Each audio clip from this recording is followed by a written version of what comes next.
C'est chouette. Salut les humains avec un H majuscule, bienvenue chez le Cri du Tam Tam. Voilà, en plus c'est une grande première parce que d'abord c'est la première interview du Cri du Tam Tam. Ouais. Et puis je reçois quelqu'un qui est absolument étonnant. Parce que je viens déjà d'échanger avec elle. Voilà. C'est une très belle personne qui va se présenter. Alors, petite anecdote, elle s'appelle Margot Combe, mais elle s'est appelée Marion. Ouais. Ah ah. Bon, on va faire en diagonale. Pourquoi tu as changé de prénom? J'ai changé de prénom parce que, déjà tout simplement, je me reconnaissais pas dans ce prénom-là. Enfin, en tout cas, l'énergie de ce prénom-là. Aujourd'hui, elle me convenait plus. Ça veut pas dire que voilà, elle m'a pas accompagnée pendant 28 ans. Mais là, aujourd'hui, c'était le moment de retourner un peu aux sources.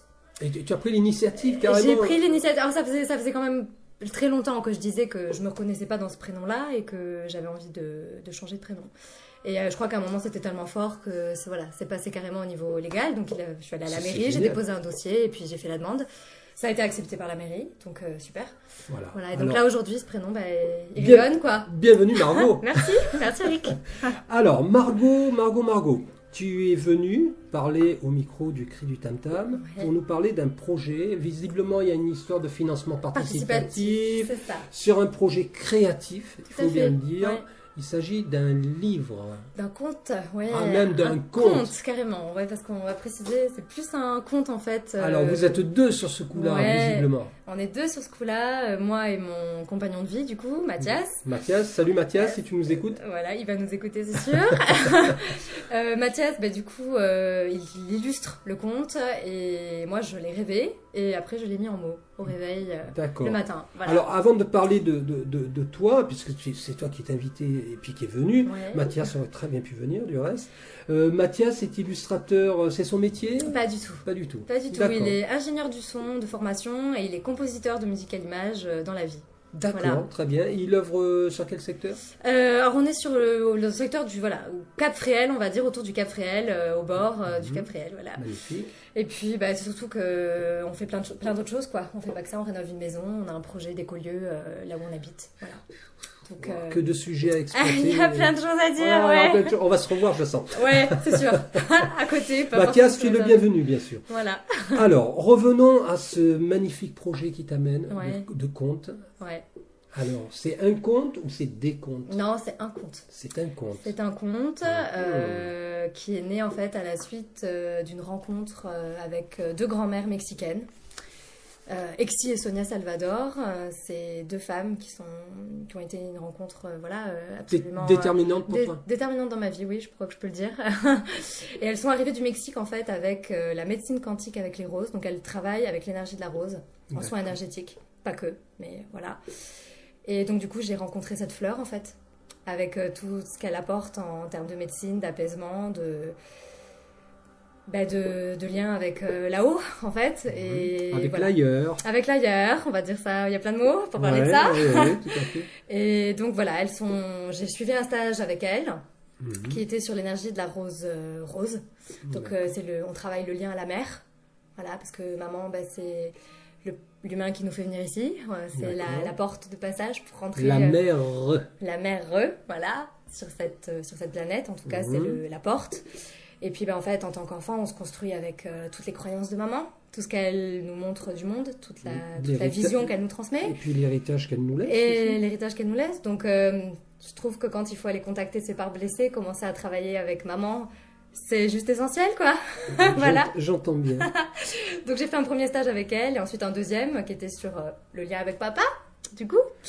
N'oublions pas papa. N'oublions pas papa, parce que papa et maman sont complémentaires. Sont complémentaires, et comme on le disait en rigolant avec une formatrice en CNV, papa et maman, ça fait gagner beaucoup d'argent aux thérapeutes, hein. Toutes les problématiques qu'il y a avec papa et maman, alors en rigolant, voilà. Et c'est du coup à la suite de ce deuxième stage que j'ai rêvé de ce conte-là, et il est sorti...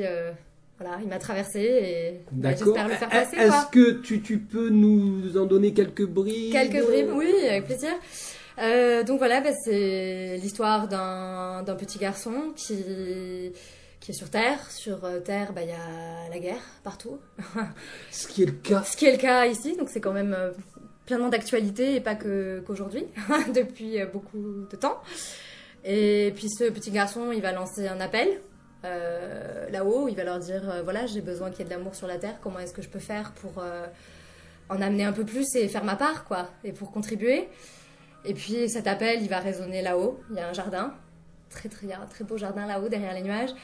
Et puis il y a un ange qui va l'entendre et qui va lui dire bah écoute, on va essayer de trouver une solution tous les deux sur ce qu'on peut faire pour que toi, tu puisses cheminer et accomplir ta mission sur Terre et faire ce que tu as envie de faire. Oh, voilà. C'est magnifique. Donc, c'est philosophique, c'est... Écoute, on verra. On verra. Je m'engage pas trop, tu sais, tu vois, non, je rigole. Et... Ouais, il est écrit ce conte. Il est écrit, ouais. Il est terminé, il est illustré. Il y aura 16 ou 17 illustrations. Alors là, on en a la moitié qui sont faites. Il y aura, d'ici la fin du financement participatif, toutes les illustrations seront finies. D'accord. Et celle qui, voilà, fait vraiment, entre guillemets, qui retient l'attention de tout le monde, c'est la planche, la larme de l'ange, où on voit l'ange pleurer, parce que voilà. C'est l'image que j'ai partagée. Le visage bleu, tout à fait, avec une larme dorée, voilà. C'est superbe. Donc c'est quand l'ange voit la guerre sur la terre, en fait, voilà, il pleure, du coup donc il verse une larme, parce que la phrase, ça sera la phrase de cette planche, c'est justement les hommes ont choisi un chemin plus difficile pour connaître l'amour, ils ont choisi de se séparer, voilà. Et de se faire du mal. Donc du coup. C'est émouvant tout ça. C'est ce livre, en tout cas, voilà, je suis très émue d'en parler parce que c'est... Mais je comprends, je le sens, mais tu le transmets aussi. Ouais. Voilà, moi aussi, je suis très émue. C'est une très belle histoire. Mais vous ne verrez pas d'image, il n'y aura pas de larmes. Voilà. Voilà, c'est qu'Eric... Éventuellement, vous pouvez l'entendre tomber sur le papier. C'est ça. Eric me tendra les Kleenex et puis je viens me moucher dans la pièce à côté. Voilà, et c'est... Donc voilà, je profite de ce micro pour remercier. Vraiment, là, je suis très très émue. Oh là là. Pour remercier Exy et Sonia pour le travail qu'elles font. Pour être les passeuses de l'amour sur Terre. Vraiment merci. C'est un très très grand cadeau de vous avoir rencontré. Cette histoire, elle est pour vous et elle est pour tous les humains qui l'entendront. Là, voilà, c'est du témoignage. Hein. Très émouvant. Merci. Bon. On va revenir sur Mathias. Tiens. On y va, c'est parti. Alors Mathias, tu peux nous dire un petit peu comment il travaille? Bon, c'est sûr que j'aimerais vraiment le rencontrer à l'occasion. Mais il garde Saul, il garde mon fils, donc du coup on pouvait pas. Voilà, on aura sans doute l'occasion de se rencontrer parce que c'est vrai que tu sais que je suis très attiré par le graphisme et que malheureusement les problèmes de santé que j'ai, notamment avec la vue, ne me permettent plus de continuer dans cette voie-là. C'est pour ça que j'ai repris le micro en main et pour toujours faire quelque chose de positif. Pour en revenir à Mathias, il travaille sur du papier. C'est quoi? C'est de l'aquarelle? Alors, il fait un peu tout. Donc, au départ, il dessine. Après, il a essayé l'aquarelle. Il s'est dit non, je vais pas le faire à l'aquarelle. Donc, il a redessiné sur l'ordinateur. D'accord. Il s'inspire beaucoup d'Odilon Redon. Enfin, c'est un peintre qui, voilà, forcément nous touche beaucoup. Donc, c'est vrai que du coup, il s'est un peu nourri de ce que lui a inspiré Odilon Redon. Et puis, il a fait Odilon Redon version Mathias Koadik. Voilà. Et après, du coup, il l'a colorisé sur écran. Voilà. D'accord. Mais c'est dessiné sur le papier au départ. Ouais. D'accord. Maintenant, parlons business. Allons-y. Bah oui. Ouais, il faut bien parler business. Allez, ça en fait partie quand même. Je rigole, tout à fait. C'est une énergie, l'argent. Tout à fait. Et voilà. je crois que justement, ce qui nous a fait passer le cap de faire une demande de financement participatif, c'est une vraie réflexion qu'on a eue sur l'argent, sur la manière dont nous, on l'utilise. Que c'est une énergie et que en fait malheureusement aujourd'hui on stocke beaucoup de gens font ça, on a peur, donc on se sécurise en ayant l'impression d'avoir des chiffres qui stagnent sur un compte d'épargne. Et en fait au final on bloque cette énergie qui permet en fait de développer des projets tout simplement et d'être en lien. Des projets de vie. Oui. Parce que le temps passe. Oui. Au bout d'un moment ça s'arrêtera. C'est ça. En tout cas, complètement. Jusqu'à preuve du contraire. Ouais, jusqu'à preuve du contraire, voilà. Ça s'arrête. Et du coup, en fait, le fait aussi de donner, ça met en lien les gens. Parce qu'en fait, on vit les uns à côté des autres dans des boîtes, mais on vit pas ensemble.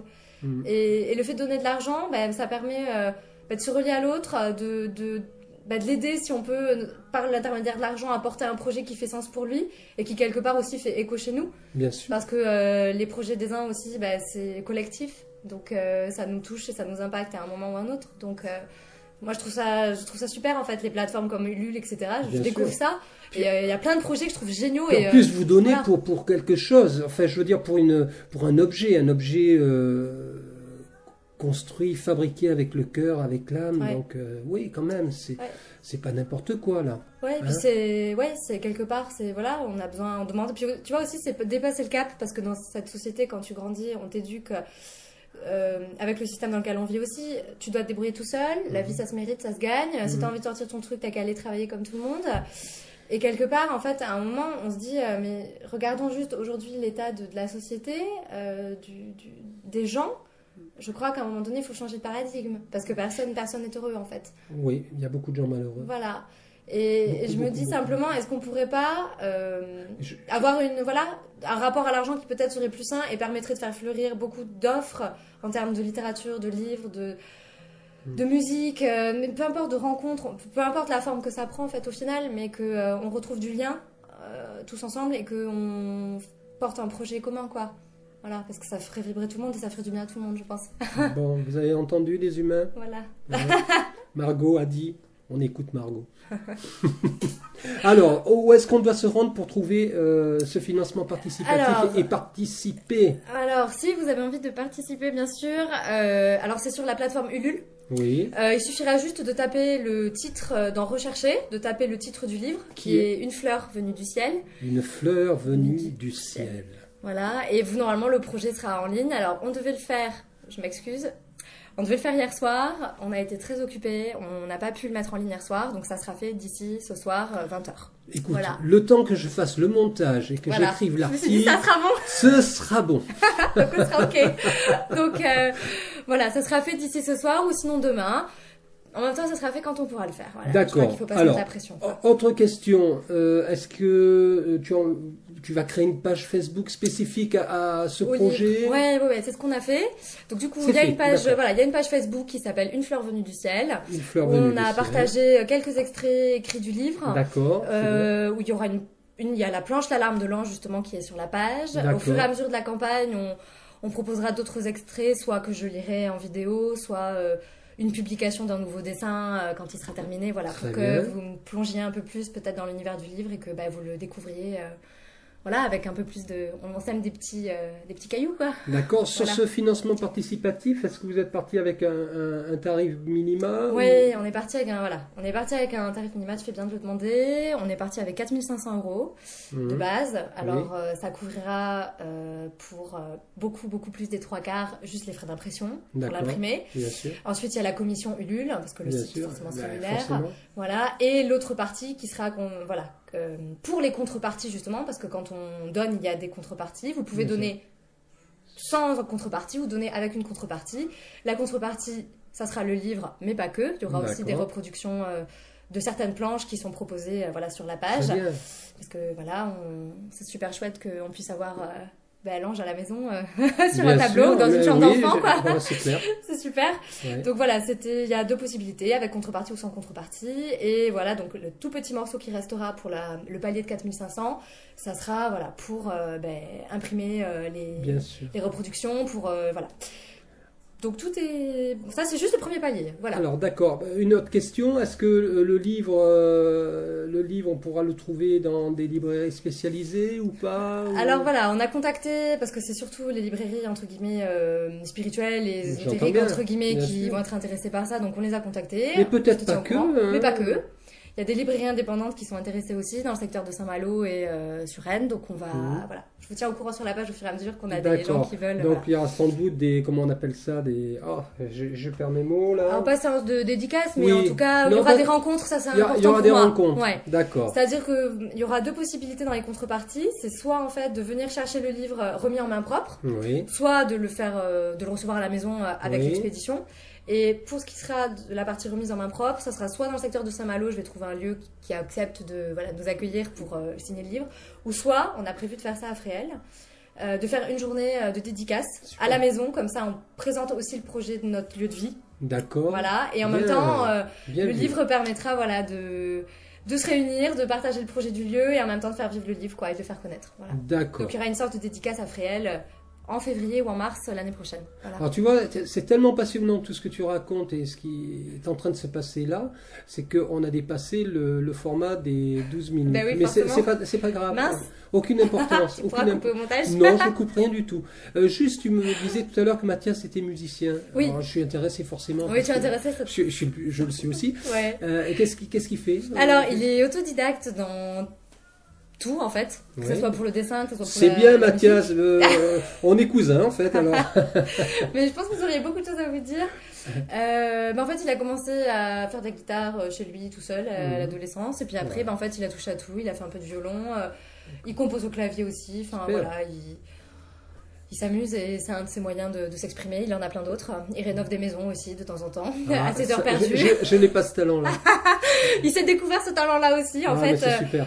Quand tu te laisses traverser, comme il dit, ça paraît d'une telle évidence quand il te dit ça. Il te dit qu'en fait, à un moment donné, quand tu te laisses traverser, tu arrives à tout faire en fait. Très bien. Margot, est-ce que tu as une adresse de site internet à communiquer ou pas? Oui, alors la page est en construction, mais on a bien avancé parce que là, on mène beaucoup de projets de front en ce moment, donc on essaie d'être un peu partout. Ce qui n'est pas évident, mais on y arrive. On pourra toujours mettre ça en favori, même si ton site n'est pas tout accessible. Mais pour l'instant, il y a quasiment tout sur le site, on n'a pas fini, mais voilà, c'est Fil du ciel.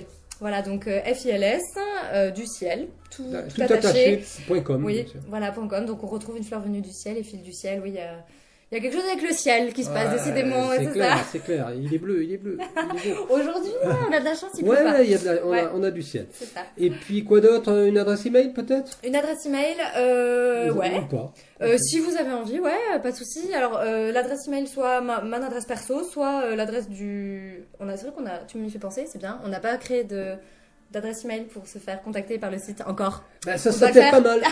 Au moins tu sais que les emails que tu reçois, ça concerne uniquement le projet. C'est ça, ouais. Donc on va le faire pour le site. Sinon, les personnes qui ont Facebook, c'est vrai que sur la page du livre, n'hésitez pas à nous envoyer un message. Un message privé, et il n'y a pas de souci. Très bien. Quoi d'autre? Le mot de la fin, qu'est-ce que tu pourrais dire? Le mot de la fin. Qu'est-ce que tu as envie de dire là? Là tout de suite, voilà, tu me prends de. Je te prends dépourvu. Ouais, c'est vrai que c'est chouette. C'est pas pour mettre en valeur mon compte ou quoi que ce soit. Je pense que parce que quelque part cette histoire elle m'appartient pas. J'en suis la passeuse, elle est passée par mon prisme, par mon expérience, par mon chemin de vie déjà qui a été très riche à 28 ans. Et Elle n'a que 28 ans. Et voilà, tous les grands-parents qui liront ça à leurs petits-enfants ou les parents qui liront ça à leurs enfants, il y a plein de niveaux de lecture. Alors, il peut paraître peut-être exigeant en termes de rédaction, mais il y a plein de niveaux de lecture et je souhaite que ce conte, il fasse que les enfants ils deviennent des petits semeurs de roses, parce qu'ils sont là pour ça. Voilà. Est-ce que j'oserais dire que c'est presque un livre de prière? Presque, ouais. En tout cas, c'est un message d'amour et c'est une invitation aux enfants à rayonner ce qu'ils sont et à fleurir. Parce que je crois qu'on a besoin d'eux, quoi. Clairement. Ouais. Margot, je te remercie infiniment d'être venue. Merci. Vraiment, tu t'es déplacée, c'est super. Et puis je dis longue vie à ton livre et qu'il fasse plein d'enfants. Merci.